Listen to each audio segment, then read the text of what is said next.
The Unitarian Church of Montpelier sits upon the traditional and unceded home of the Western Abenaki people. These lands and waters have been a site of meeting and exchange among indigenous peoples for thousands of years. We recognize the Abenaki as the traditional stewards of this landscape. We strive to respect and protect this land while honoring the legacy of Vermont's indigenous people, the Abenaki people of the Dawn. Good morning. I'm Tony Whitty, your worship associate this morning. My pronouns are he and him. On behalf of the entire worship team, I am delighted to welcome all of you, those of you in the sanctuary, and those of you watching the live stream. Thank you for joining us in this time of worship. We deeply appreciate your presence and fellowship as part of our beloved Unitarian Church of Montpelier. For 160 years, this church has been a sanctuary for those seeking spiritual sustenance as well as peace and justice in the world. With you, we continue today on that path. Today, we are honored to have Reverend Patience Stoddard returning as our guest minister. Reverend Patience has ministered at Unitarian Universalist congregations in New Hampshire and Vermont for 40 years and also serves as volunteer guardian ad litem. Welcome, Reverend Patience.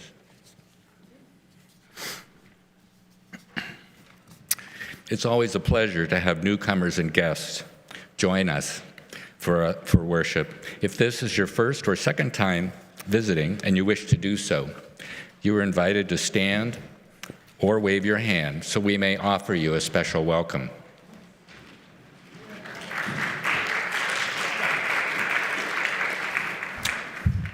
Thank you. We are glad you are here.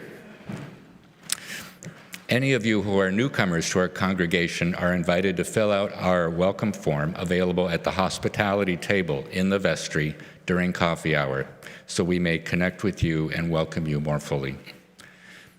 Now we can all join in the welcoming by taking a few moments to turn to your neighbor in the pews and share a few words of greeting.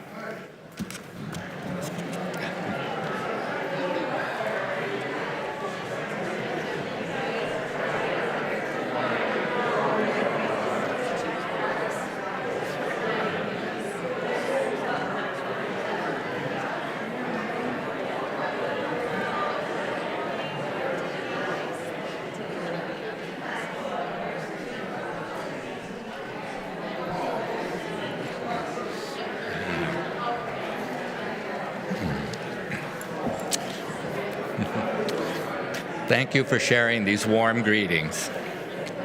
You're invited to continue your conversation after the service during coffee hour. Please know that we have hearing assist devices available on the table at the rear of the sanctuary. And you can also listen to and watch the service in the fireplace room downstairs if you should need to leave the sanctuary for any reason.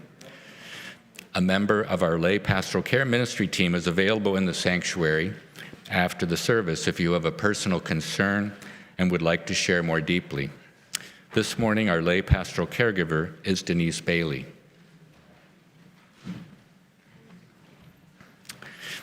Thank you, Denise. And now, let us take a deep breath, make sure our cell phones are silenced, and enter more deeply into our time of worship with the prelude. This was composed, we welcome Aaron Marcus and Sam Sanders.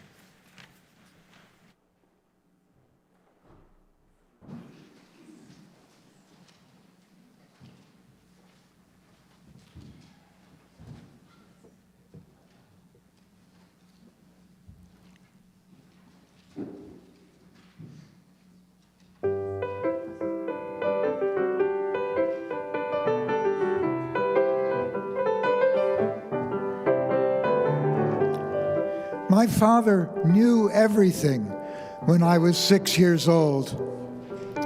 It did not occur to me that maybe he had never taught anyone to swim before when I begged him to teach me. And truly, I was safe. his strong, tender hand keeping me afloat as the cold brook flowed under me. The safest place in the world, my Father's hands.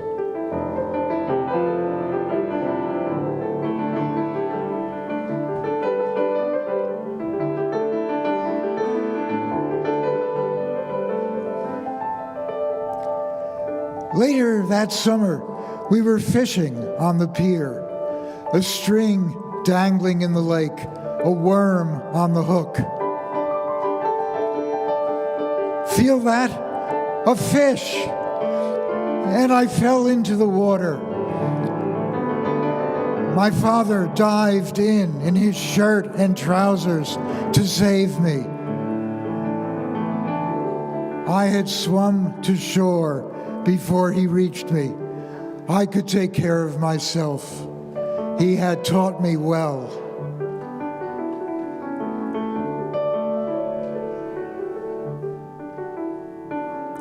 I can picture now my soaked, strong, sweet father and his wet dollar bills laid out, drying in the sun.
Welcome and good morning. It's nice to see so many of you for a second time, and those of you who are new or weren't here last time I preached, it's nice to see you as well.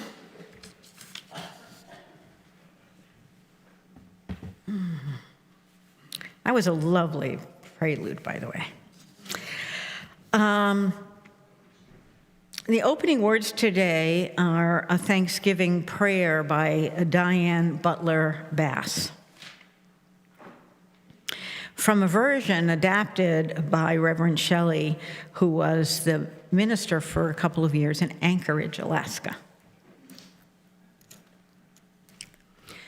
There are days when it is hard to feel grateful. When we feel anxious or angry, disappointed, or alone. When we just can't seem to understand what is happening in our world, in our nation, even in our own families. We struggle to feel grateful. But let us choose gratitude. We choose to accept life as it is, not as how we wish it to be. We choose to be grateful for the earth from which our food comes, and from the water which gives us life, and for the air that we breathe. We choose to see our families and friends with new eyes, appreciating who they are and who they may become. We choose to be grateful for our neighbors, no matter how they voted or how their actions may sometimes hurt our feelings. Right now, we do not give thanks. We choose it. We choose to acknowledge all that we have received from this abundant earth, from the wisdom of our ancestors, from each other. We see that we are all guests at a large, hospitable table, around which nourishing gifts are passed and received, regardless of merit. We will not let anything opposed to love take over or limit this large shared table.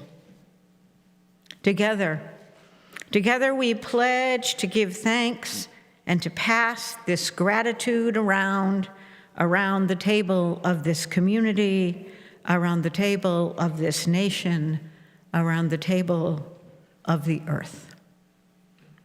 Please join me in singing hymn number 360, Here We Have Gathered.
If you have a program with you, will you join me in the chalice lighting by Christine Robinson?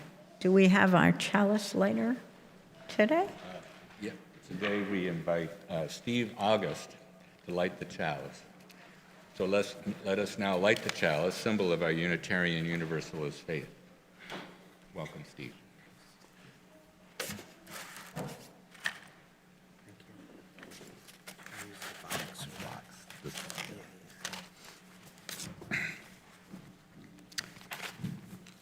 We light this beacon of hope, sign of our quest for truth and meaning in celebration of the life we share together. We covenant to speak honestly and listen deeply to each other and the voice within. Treat each other with compassion and honor our differences. Take responsibility for the impact our words, actions, and inactions have on each other. Support each other in times of need and of grief, and celebrate the beauty and joy in our lives. Honor the gifts of the past and be gentle with each other as we grow. Encourage each other in the brave work of creating a more beloved community and a healthy, sustainable world. And forgive each other and start again. Thank you.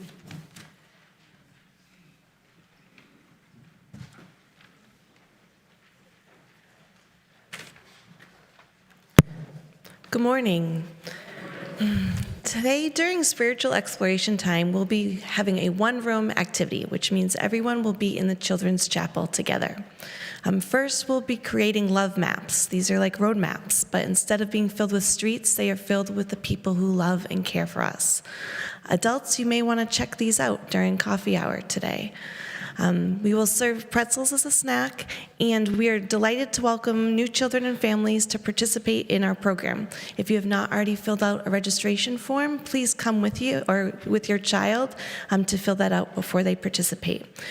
We are so happy to have you here, and now we will sing the children out as they go.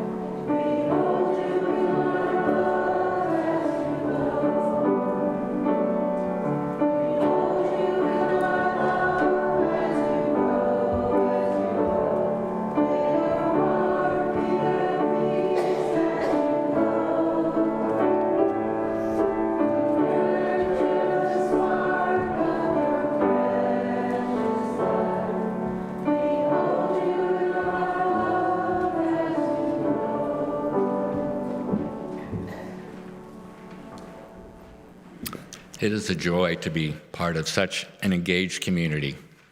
And here is some of what's happening now.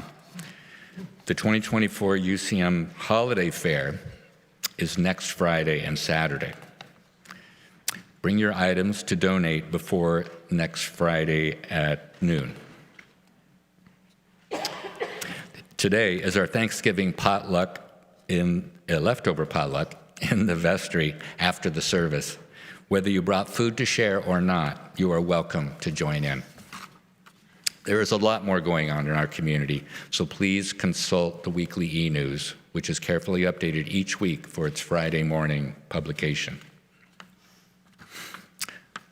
The act of giving is a spiritual practice as important as any other element of our shared time of worship. Our generosity is a form of love. Our gifts, freely given, help us to practice Unitarian Universalism within and beyond our congregation. Each month, through the UCM Community Pouch Program, we share part of our collection with an important church fund or a community organization aligned with our values. This month's Community Pouch recipient is Youth First Mentoring, connecting young people from across central Vermont with engaging, supportive, and compassionate adults. Half of our cash offerings will go to our pouch recipient. The other half will directly support the mission and ministry of our congregation. You can find the offering pouches at the end of the pews on the side aisles. Please pass them toward the center aisle. We are grateful to each and every one of you for your generosity in its many forms. Your offering will now be gratefully received. Today, our music offering is composed and performed by Aaron Marcus and is titled The Castle, or Till Melissa, a personal story of flooding and rebirth.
In our community of care and belonging, we hold one another with love in times of joy and in times of sorrow. In that spirit, we share in the ritual of lighting candles of joy and concern twice a month. During the candle lighting time, you may wish to come forward and share a special joy or a milestone so that we can celebrate with you. Perhaps in addition to your family, a special birthday, or anything you have found worthy of celebration. You may also wish to share a personal concern, challenge, or a loss that calls for our love, support, and prayers as a spiritual community. In just a moment, you are invited to come forward to share your name and to briefly share in one sentence or two the joy or the concern that is on your heart before lighting a candle. You may also come forward and light a candle in silence if you wish. As a reminder, the service is being live streamed, so anything shared here in the room will also be shared with our live stream viewers. This portion of the service, however, will be removed typically within 48 hours before we post the video recording to our service archive. If you are joining worship on the live stream, you are welcome to share joys and concerns in the chat.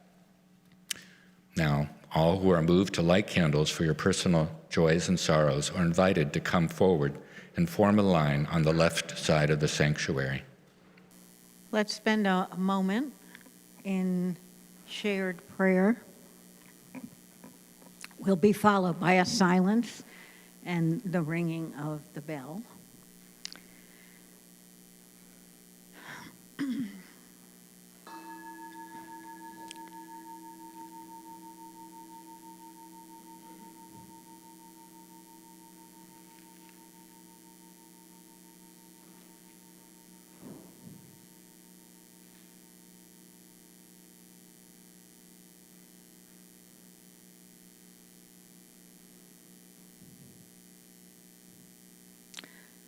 Spirit of life, abundant source of all we see and hear and eat. We weave together today strands of joy and abundance and sorrow and struggling with illness and the reality of how many do not have the basic things that they need to be safe, to be warm, to have peace. As we look around us at our lives, at our world, and then out from that small circle to the wider circle of this human community, we wish to work for peace and justice. We wish to hold those strands of people we love who are struggling with cancer. We hold memories of those who are no longer with us, while also taking joy in grandchildren and friendship and family. On this day between Thanksgiving and Advent, may we be choosers. May we choose life. May we choose love. May we choose justice. And may we remember to be grateful for all those gifts, seen and unseen, which touch our lives every day. May it be so.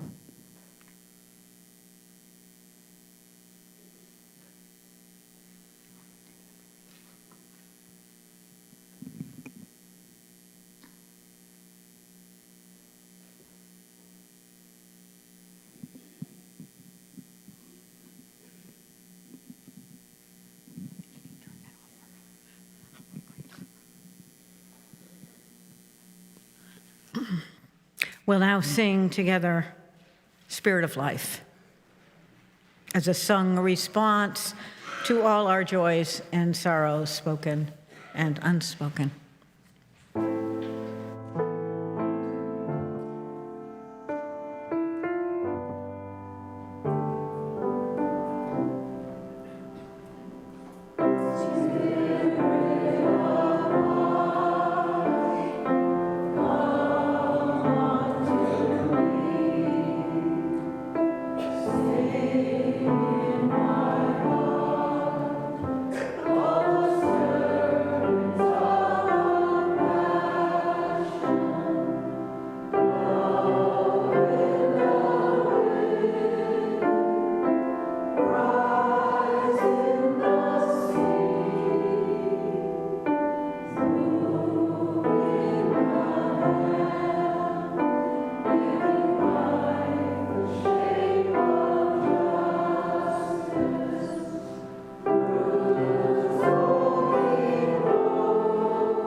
Our first reading today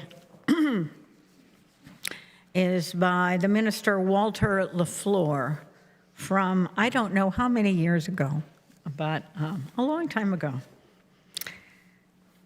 I used to have a hard time letting people do anything for me, writes Walter.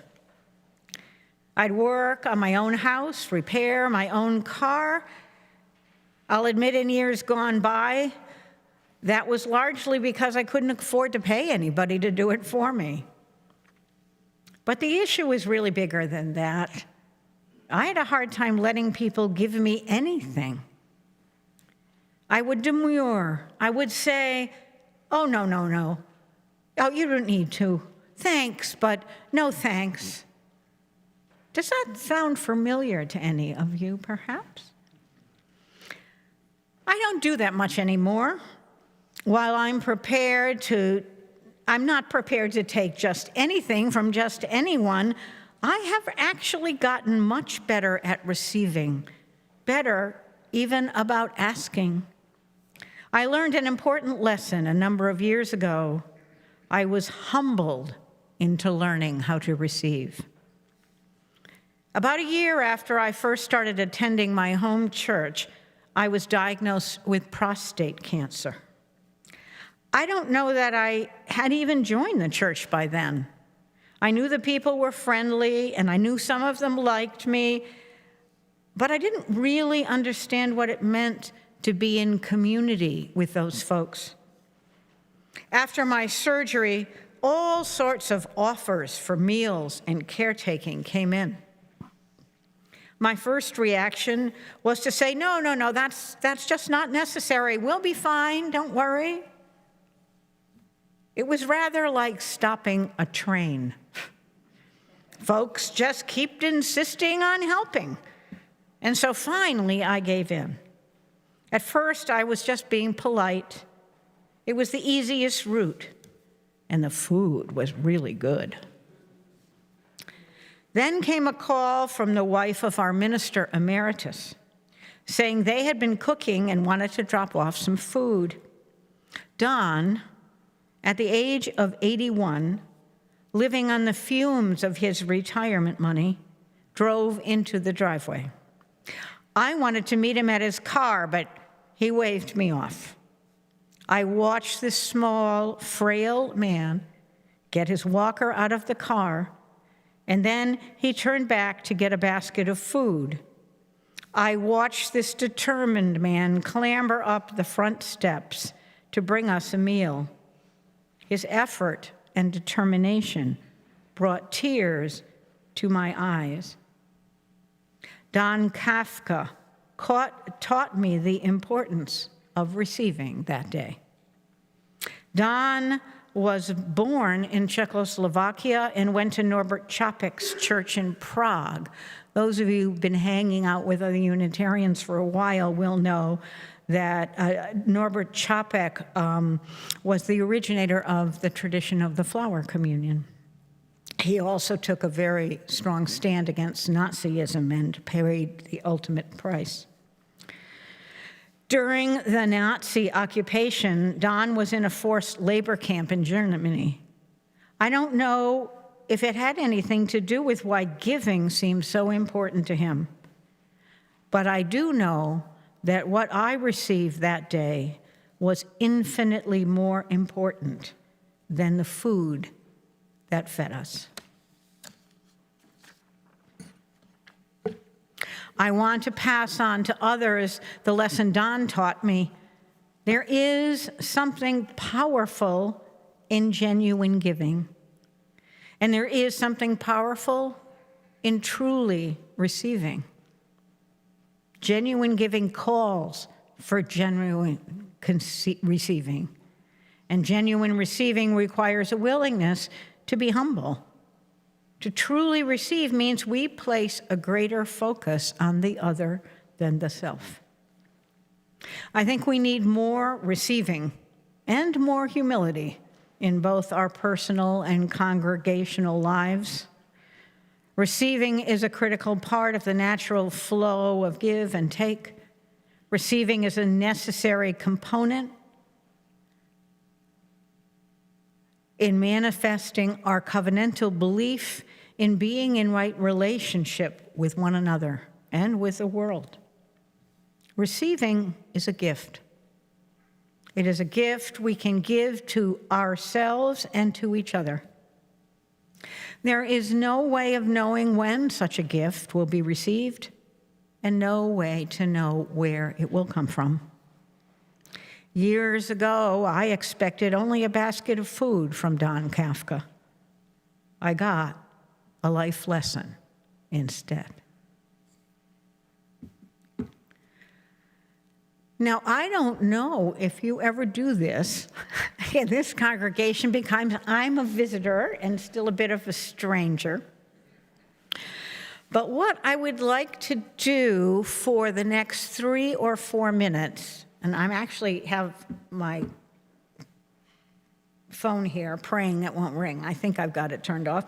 But to take the next 3 or 4 minutes to turn to a person next to you, and if you can't find anybody, you can scooch over a little bit or do the person in front of you. So find somebody near you that you can talk to. And this is always tricky because if you whisper, everybody will, it'll be great, except for everybody who's hard of hearing, which is a surprising number of us, I suspect. So do your best, but I want you to just share one moment from your life where you received an unexpected gift. So I'm going to give you a minute to think. It can be something very insignificant. It could be something life-changing. But somehow something was offered to you you did not expect. And you were able in that moment to be open to receiving it.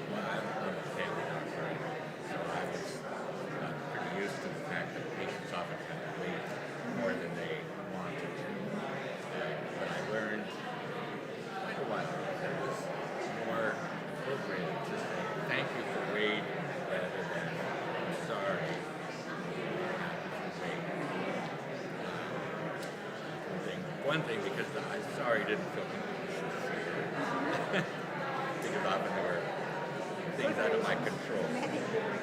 But thank you for waiting. It's very appropriate to see it. And also, it often was disarming. They felt like they were being seen and appreciated rather than how you wish to.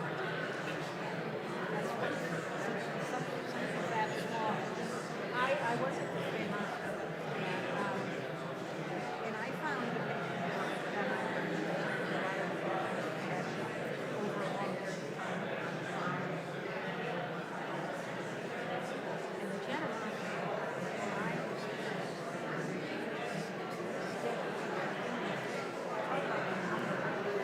one of the things I love that.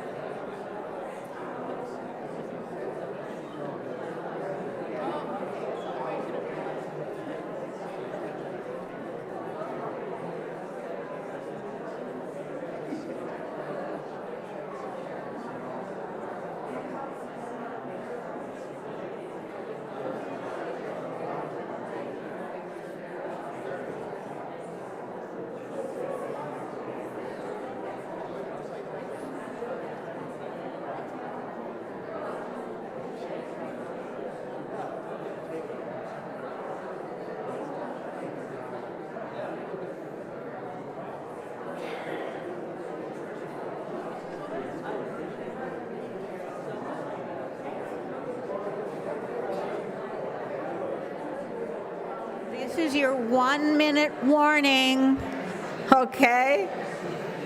I'm gonna ring the bell.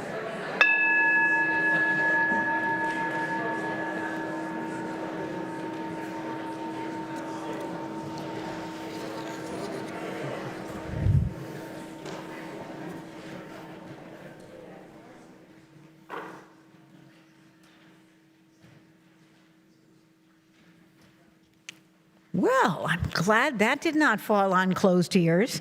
I love the buzz of energy that I was watching, and those of you who had to move to see each other, once again, I feel a spirit in this community that I hope you guys know is very, very special.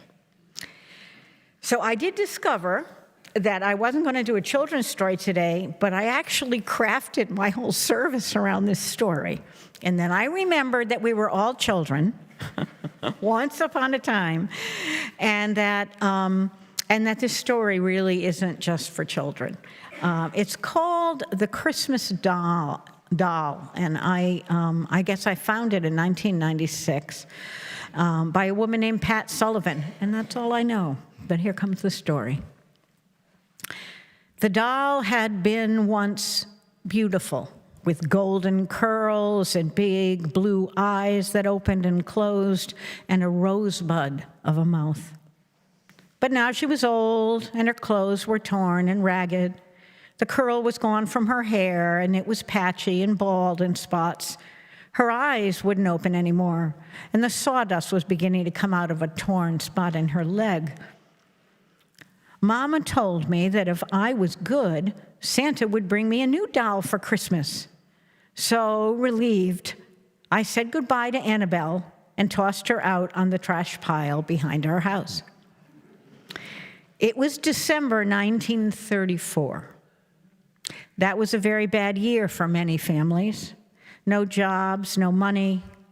It will be a skimpy Christmas for the children of our neighborhood this year, I heard Mama tell her friend. They'll be lucky to even have shoes on their feet or mittens for their hands. I didn't worry much about such things. The only thing on my mind was a new baby doll, like the one I'd seen in the downtown store and quietly pointed out to my mother. My best friend, who lived next door, her name was Rosa. Rosa lived in a basement apartment, and Rosa's mama was sick in bed a lot of the time. I heard the grown-ups say she needed a lot of rest and quiet. Rosa took care of her younger brothers and handled the job of being the little mother, and I never heard her complain. Well, Christmas Day finally came, and I could hardly wait to open the boxes under the tree with my name on the tags. The 5 of us children got shoes, and we got mittens, and some of us got a new winter coat. But the best of all, we each got one special new toy. I must have been very good, because my box held a sweet little baby doll all dressed in yellow organdy with a tiny little baby bottle and a whole layette of clothes. Wow. I ran next door to show Rosa, my friend, my new doll. Rosa's mama was sitting up in a chair in the parlor. She even had her hair combed and a pretty dress on. Rosa saw me and beamed. I got a doll for Christmas, too, she said. Sitting under the tree was my old doll, Annabelle. Only now she was more beautiful than ever. She had new curls, her eyes had been fixed, and someone had made her a fluffy pink dress with a bonnet. I opened my mouth to say something, but no words came out, and Rosa stared at me sternly and silently, and I knew I'd better not say anything and spoil her mama's Christmas. Rosa ran to her mother, took her little thin hand and kissed it and said, "I love her already, Mama." Rosa hugged old Annabelle close to her heart. Her mother smiled, a wise smile, the first time I'd ever seen her so happy. Her cheeks glowed with color and her eyes sparkled with brightness. Then Rosa went to her father, who was cooking the Christmas dinner, and gave him a hug. "I love you, Daddy," she said softly. "She's the most beautiful doll in the whole wide world." Rosa's father smiled happily and sang as he stirred the spaghetti. And I'll always remember their Christmas, plain and unadorned, but filled with the richness and tenderness of loving parents, and a child who knew that the gift of receiving can be the most generous gift of all. Let's sing together on the back page of my program a very brief Christmas. I'm such a traditionalist, I had to do something about Advent, so I snuck this in with the doll story. It's just 2 verses, and it's hymn number 224. 224, and the pianist will go through the whole hymn first, so that you can become acquainted with this rather unfamiliar melody.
Well, today is partly about sharing stories, as well as joys and concerns and fellowship with one another. So rather than a more formal sermon, I thought I would share with you a special story that has been a kind of guiding light to me, particularly in hard times. When I've needed a little more hope and a little more trust and a little more love.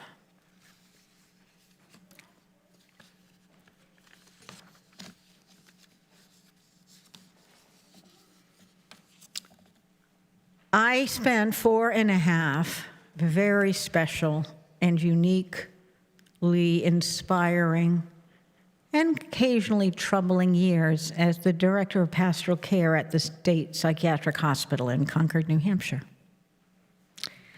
I spent a lot of my time seeing the people who passed through, but I had a colleague working with me who did most of the incoming units, and I spent a lot of my time on the elder unit and the 2 units that had long-term patients. Patients who, for many of them, would never see life outside of a group home or a hospital. And I learned so many lessons from them that to this day, I just, the stories just come over and over again. And so I wanted to just share with you a special true story. I'm obviously changing the names. And I don't know that I've shared this story before, but it's been tickling my ear for the last few days. And it's about 2 women who were roommates in the hospital. And one was named Sue, and one was named Judy. And Sue was a woman who wouldn't eat. She refused all food. She'd been there for several years already. I'm listening to myself as I say this. I prided myself, something my husband would remind me immediately was not a good thing, that I could make connections with almost all the patients. But this one woman, Sue, she wouldn't look at me, she wouldn't talk to me. I went into her room once to introduce myself, and she very nicely said, "Please get out of here now." Ever about once a month, when her weight would drop low and her vital signs would start the thing, they would intubate her and force feed her. It's the only time in those 4.5 years that I ever saw that happen. It was the only way to keep her alive. She had her own room, and the other patients gave her quite a bit of space. Until somehow we got too tight in rooms, and they decided she absolutely had to have a roommate, and so Judy moved into her room. Now, Judy was a feisty one. And she was a woman who had a chronic mental illness, but who also self-harmed a lot. I mean, when she get to the end of her rope, that's her response, was to hurt herself. And she had also struggled with addiction and spent some time working the street. So she'd had a very tough kind of life. But something began to happen between these two women. And they began to talk to each other a little bit. I noticed Sue was coming out of her room a little bit more. And I realized that Judy hadn't self-harmed in 2 months, which for her was very long. So one day I was visiting Judy, with whom I had an ongoing relationship, and she said to me, "Can you do me one big favor, Patience?" They called me Patience. Only when I left did I find out they thought it was my holy nickname. And several people said, "What's your real name now that you're leaving?" But, She said, "Will you go and buy some jelly beans for me at the store?" And I said, "Well, I don't think I'm allowed to bring food onto the unit." And she goes, "I know." And she said, I want you to sneak them." And I said, "Well, I'm not sure that and she said, "It's not for me, Patience, it's for Sue." Sue loves jelly beans. And every time I'm on privileges, I run down and get her a box, and I tuck it in her underwear or in her sock drawer. And she eats every one of them. And now she started eating breakfast, too. So I, did my usual Unitarian response to stupid rules. I broke it, and I went down to the store, and I put in my big pockets of my coat 2 handfuls of jelly beans. And when I got back up to see Judy, who was then restricted for some reason, as I said, she was the feisty one, she took them from me and hid them in her drawer. Well, I left soon thereafter, within a few months, and I knew that Sue had begun to eat. She had begun to eat outside of her room for the first time in 4 years. She began to talk a little bit with other patients, and I knew that she was ready to go to Glenside, to a special nursing home for people with mental illness. A wonderful place, by the way, just a wonderful, amazing place. And but she refused to go if they wouldn't send Judy with her. This was not very common, and it was hard to get into Glencliff. It was hard to get in because everybody who knew that they couldn't have a home wanted to live there because it was such a kind and cheerful place to be. So before this was fully resolved, I left and went into the next chapter of my life. And then, but I kept going up to Glencliff about every couple of months just to see some of the patients that I'd known who were there. And I was particularly attached to a couple of them. And so even though I was no longer working for the hospital, I made my drive from Norwich to Glencliff and got to visit some of my patients, which was a great joy to me. I was not prepared, however, for what I saw when I went down to have lunch in the rec. There was a woman, plump, big smile on her face, eating across from a nice-looking older man, and they were chatting away, having a roast beef dinner. And all of a sudden, she said, "Patience, come here." It was Sue. She had probably put on, 50, 100 pounds, but she wasn't really obese. She was just full. I didn't even recognize her. If she hadn't said, "Called me over," I would have never known it was her. And there she was in a crowded, cafeteria, eating roast beef and mashed potatoes with the person she introduced to me as her boyfriend. And so I turned to her and said, "Is Judy here?" And she said, "No. Judy died about 4 months ago. It turns out that she had cancer, and they did let her come and be here at Glencliff, and we were able to stay roommates, and she never hurt herself again." And she said it was if it wasn't for her, I wouldn't be alive. And she was alive in a way I had really felt was not possible. So the lesson I take from this story is that while it is blessed to give, it can be profoundly blessed to receive.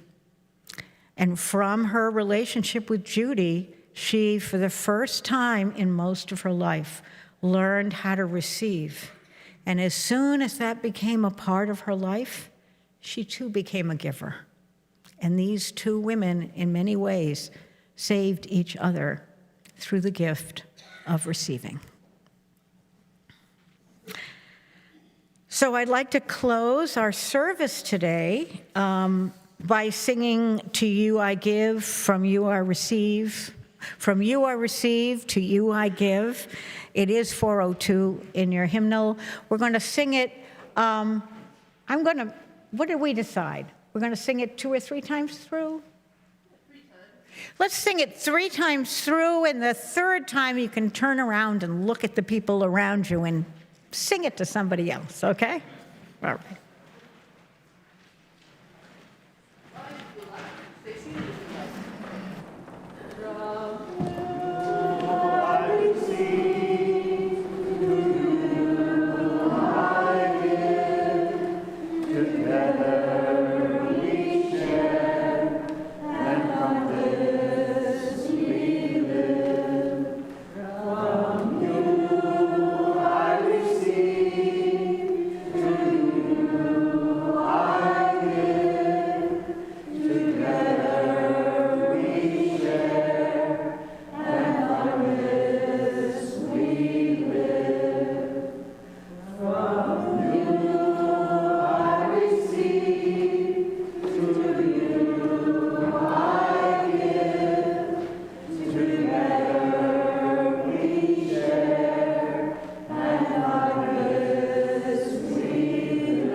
Go well into life.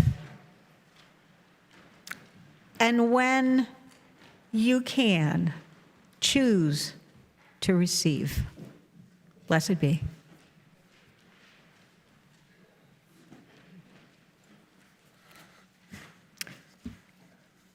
As we draw our service to a close, we extinguish the chalice and carry within each of us its healing flame, the warmth of community, and the spark of hope into the days and the week ahead. Please join me now in our unison mission statement. We welcome all as we build a loving community to nurture each person's spiritual journey, serve human need, and protect the earth, our home.